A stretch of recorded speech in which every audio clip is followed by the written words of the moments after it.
కొంతమంది మాస్టర్బేషన్ చేసుకుంటే మంచిదంటారు. కొంతమంది చేసుకోకపోతే మంచిదంటారు.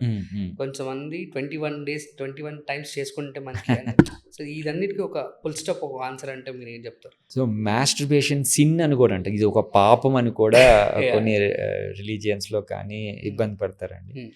మాస్టర్బేషన్ తప్పు కాదండి. బేసికలీ ఆఫ్టర్ మ్యారేజ్ అయితే పార్ట్నర్ ఉంటారు. You can expose your orgasm whatever sexual desire towards her, అంతే కదా. సో మ్యారేజ్ కాని వాళ్ళకి masturbation one of the thing how to relieve our sexual urge, అంతే కదా. సో అలా అని మాస్టర్బేషన్ మీదే చేసుకుంటే ఏమవుతుంది అంటే వాళ్ళు రియల్ సెక్స్ని ఎంజాయ్ చేయలేరు. సో అందుకని పూర్తిగా అవాయిడ్ చేయమని కానీ ఇన్నిసార్లు చేసుకోమని కానీ ఎక్కడ ఏ ఆర్టికల్ కానీ చెప్పదు.